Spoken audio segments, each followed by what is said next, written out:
Yo! Kamusta kayong lahat? Sir Lupet here at sa video na to, aalamin natin kung bakit yayaman yung classmate mo na hindi naman madalas sumasagot sa klase. Simulan na natin.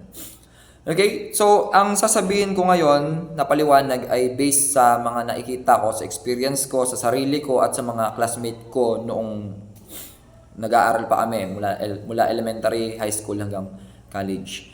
Okay? So, diretso na tayo.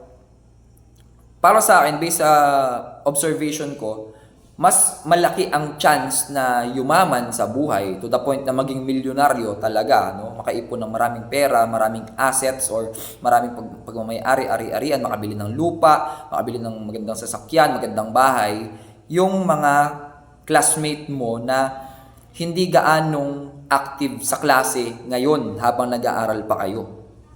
Bakit? Okay, punta tayo sa perspective ng isang achiever. So, yung achiever, yun yung estudyante na halos kada quarter with honor, with high honor, or with highest honor. Yun yung classmate mo na ganun. Yung classmate mo na ganun, achiever siya siguro mula bata pa, mula elementary, sumasali sa mga contest, sa quiz bee, sa journalism, mga iba't ibang patimpalak, and most of the time lagi siyang nakakakuha ng place na nanalo. Okay? And then idagdag mo pa doon yung matataas yung grade niya sa tatlo, English, Math, and Science. Tapos yung Filipino, makabayan, yung mga ganung subject, halos basic na lang sa kanya. Even yung MAPE. No? Ngayon, sa paulit-ulit na cycle na halos expected na siya ay magiging part ng honor roll, meron siyang space or bahagi doon sa mga honors, parang sa paulit-ulit na pangyayaring yon, parang nasasanay na siya na nakakatanggap ng tagumpay. So, parang exposed na siya doon. Parang unti-unti, parang na-achieve niya na or nagiging satisfied na siya sa mga naukuha niyang awards or rewards or mga iba't ibang achievements, medals, trophy, certificate. Yon yung mga bagay na yon. So, nasanay na siya sa ganun. Now, yung classmate mo na siguro natutulog sa klase, laging absent, sakitin, or yung classmate mo na madaldal, yung classmate mo na halos masasabi ko talagang hindi achiever, never pa siyang nalagay sa with honors, or siguro nag-with honor siya paminsan-minsan lang, or siguro there came a time isang beses na naging with high honor siya. Siya yung masasabi ko na halos never pang nakatikim ng tagumpay sa buong buhay niya. Kaya ang mangyayari kapag nakagraduate na kayong lahat, nakaalis na kayo dyan sa school kung saan kayo nag-aaral, doon na parang magbo-boost yung idea, yung nature niya na kailangan makaranas din siya ng tagumpay sa buhay. And yun yung magiging fuel niya para mas magpursige. Sa madaling sabi, ito yung mga tinatawag na late bloomer. So ako, marami akong mga classmate nung elementary, high school, at shoutout sa inyong lahat na makakapanood nito kahit nung college. Mga classmate ko sila na hindi naman talaga achiever, pero ngayon, grabe, nasa abroad, ang laki ng kinikita, ang ganda ng bahay, may magandang, masasabi kong conveniente ang buhay. Samantalang ako, siguro masasabi ko nung high school, ako ay salutatorian, nung grade 6, ako ay third honor, tapos nung college, yan, nakapasa sa board exam. Pero ako ay Sir Lupet ninyo, ako ay nagtuturo, and masasabi kong hindi naman kalakihan yung sinasahod ko, di ba?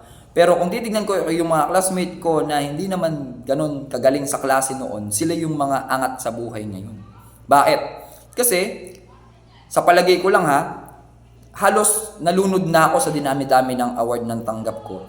To the point na parang nasatisfy na ako. Pero yung mga tao na nabanggit ko na yon, never pa silang nakaranas ng ganun klaseng tagumpay. Kaya ngayon sila bumabawi sa buhay. Okay? So, at this point, ito naman ay para sa mga achievers na siguro naging katulad ko. I advise na huwag mawala yung gigil mo sa tagumpay. No? Hindi ibig sabihin, sinabi ko na yung mga hindi achievers, sila yung yayaman. Ibig sabihin na ikaw achievers, hindi ka na yayaman. Lahat tayo ay mayroong pantay-pantay na karapatan para umangat sa buhay. So, ang goal mo lang dyan is huwag mawala yung gigil mo para sa tagumpay. Kailangan manatili yan. Kahit marami ka nang na-achieve na mga marami ka ng mga natanggap na award sa buhay na ito, magpatuloy ka pa rin hanggat may buhay ka. Kasi yun yung purpose mo sa mundo, di ba? Magpaagaling ka, magpaarunong ka, magpakahusay ka. Kasi hindi lang naman ikaw ang magbe-benefit pag nangyari yan. So kasama na yung pamilya mo dyan, kasama na yung pamilya mo, inulit ko yata, no? Kasama yung mga anak mo, kasama yung mga taong nasa paligid mo, no? So yan, inulit ko talaga kasi hanggat maaari akong ini-edit tong video. So, I hope, no, sa mga makakapanood nito, maging wake up call ito sa inyo and ganun din, maging realization na kailangan pala manatili yung gigil ko sa tagumpay. Kasi yung classmate mo na hindi active sa klase ngayon, siguro kulang pa siya sa gigil sa tagumpay. Pero pagka nagkaroon na ng gigil sa tagumpay yan, makikita mo, dadaan na lang yan, naka-sports car na. So, hindi ko alam kung sino yun. Baka kilala mo. Pero yung video natin ay hanggang dito muna. I hope may natutunan kayo. So kung gusto nyo pa ng mga ganitong video, pa-like naman ang ating video. Subscribe na rin kayo sa Sir Lupet TV. Pa-follow rin yung ating Facebook page. Sir Lupet TV din ang pangalan. So di na kayo maliligaw sa Facebook. So hanggang dito muna. Maraming salamat. This is Sir Lupet na nagsasabi na sa bawat problema merong solusyon. Dapat tayo ang maging solusyon para iwas konsumisyon. Dahil darating ang araw, lahat ng to maging alaala na lang. Kaya samahan nyo ang gumawa na magandang alaala.